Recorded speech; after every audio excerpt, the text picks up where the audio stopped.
எல்லாருக்கும் வணக்கம்மா. இந்த வீடியோ பார்த்துருக்கிற எல்லாருக்கும் இந்த நாள் இனிய நாளா அப்படின்னோன்னு நான் வாழ்த்துறேம்மா. பசங்களுக்கெல்லாம் வீட்டில் தானே இருக்கிறாங்க, அதனால் அவங்களுக்கு ஏதாவது பிஸ்கட் மாதிரி செய்து தரலாம் அப்படின்னு சொல்லிட்டு ஒரு ஸ்நாக்ஸ் செய்யலான்னு சொல்லித்தாம்மா இருக்கிறேன். அது உங்களுக்கு காட்டுறேம்மா. வாங்க வீடியோக்குள்ளே போகலாம். பாருங்கம்மா, பிஸ்கட் செய்யறதுக்கு தேவையான பொருட்கள் பார்த்துடலாம். மைதா 400 கிராம் எடுத்துருக்குறேம்மா. இது சர்க்கரை 50 கிராம் எடுத்துருக்குறேன். இது நம்ம மிக்சியில் போட்டு தூளாக்கிக்கலாம்.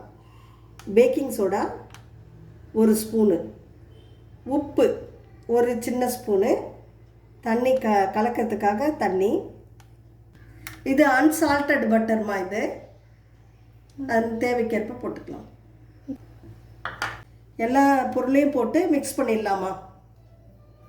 இதை பாருங்கம்மா, இதில் வெண்ணெய், பேக்கிங் சோடா, உப்பு போட்டு கலந்து வச்சுருக்குறோம்மா. எல்லாத்தையும் இப்படி கலந்துட்டு நம்ம இப்படி பிடிச்சி பார்த்தோம்னா அதை பாருங்கள், இப்படி பிடி மாதிரி வரும். இதான் பதம். இதில் தண்ணி ஊற்றி நம்ம கலந்துக்கலாம். இப்போ சப்பாத்திக்கு பிசைகிற மாதிரி பிசைஞ்சிடலாம். கொஞ்சம் கொஞ்சமாக, மொத்தமாக ஊற்றக்கூடாதுமா, கொஞ்சம் கொஞ்சமாக ஊற்றி நம்ம பிசைஞ்சிக்கலாம்.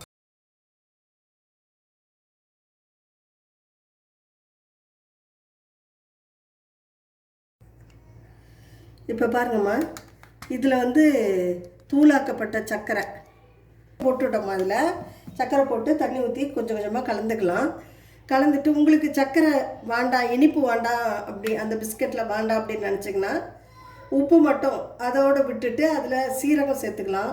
அப்படி இல்லைன்னு சொன்னால் ஓமம் சேர்த்துக்கலாம். ஓமம் இல்லைன்னா எள்ளு சேர்த்துக்கலாமா. ஏதாவது ஒன்று சேர்த்து உங்களுக்கு எது பிடிக்குதோ அதை போட்டு பிஸ்கட்டு இப்போ நான் செய்து காட்டுறேன் டிசைனு, அது மாதிரி செய்து எண்ணெயில் போட்டு பொரிச்சு எடுத்துக்கலாம். அழுத்தம் கொடுத்து நல்லா பிசையணுமா. கொஞ்சம் நல்லா இழுத்து இழுத்து நல்லா பிசைஞ்சிட்டு ஒரு 1/2 hour இதை ஊற விட்டுடலாம். நம்ம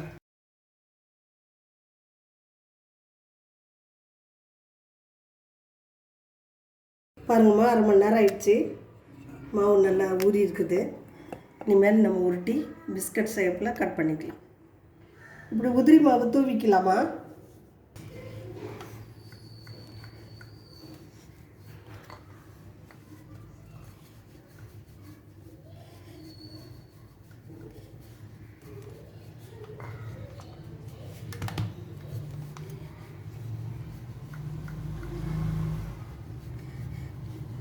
ரொம்ப மெல்லிசாவும் இல்லாமல் ரொம்ப தடியாகவும் இல்லாமல் ஒரு மீடியம் சைஸில் உருட்டுங்கம்மா.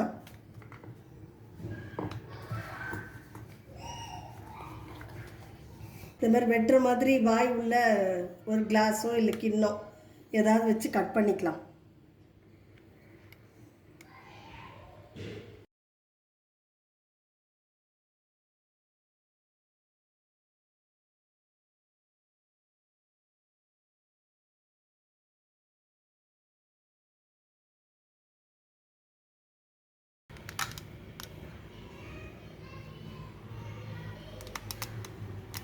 திரும்பி இதையும் உருட்டி நம்ம இதுவாக செதுக்கலாமா. பாருங்க, இது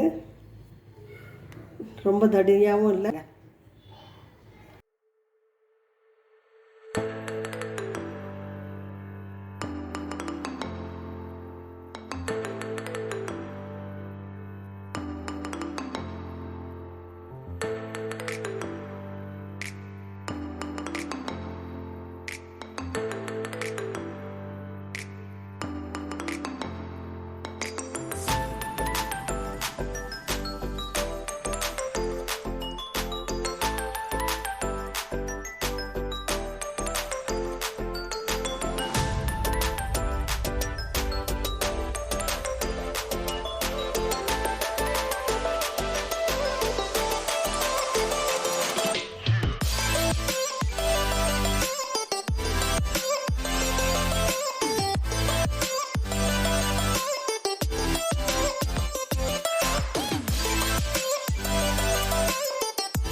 எண்ணெய் காஞ்சிடுச்சுமா, பொரிச்சு எடுத்துடலாம்.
இவ்வளோதாம்மா.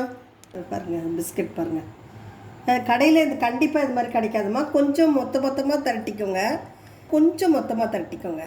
திரட்டின்னு இதே மாதிரி கட் பண்ணிட்டிங்கன்னா பாருங்கள் பிஸ்கட் எவ்வளோ அருமையாக நல்லா இதுவாக இருக்குது பாருங்கள். அதனால் கண்டிப்பாக பசங்க விரும்பி சாப்பிடுவாங்க. இந்த மெலிசா திரட்டும் போது இது டக்குன்னு போட்டு எடுத்துடலாம். இது மாதிரி வரும். இதுவும் ரொம்ப நல்லா இதுவாக இருக்கும், கிறிஸ்பியாக இருக்கும். இதுவும் அது பாருங்கள். இன்னும் இது கொஞ்சம் தடிமனாக செய்யும் போது இது மாதிரி நல்ல பிஸ்கட்டு இந்த மாதிரி வரும் பாருங்கள். நல்லா இது மாதிரி பிஸ்கட் டைப்பு ரொம்ப நல்லா இருக்குது. டேஸ்ட் ரொம்ப நல்லா இருக்குதுமா. நீங்கள் செய்து சாப்பிட்டு பாருங்கள், அபாரமான சுவை. இந்த வீடியோ உங்களுக்கு பிடிச்சிருக்கிறோன்னு நம்புகிறோமா. அதனால் பிடிச்சிருந்தா லைக் பண்ணுங்கள், ஷேர் பண்ணுங்கள், கமெண்ட் பண்ணுங்கள். வேறு ஒரு வீடியோவில் சந்திக்கலாமா. நன்றி, வணக்கம்.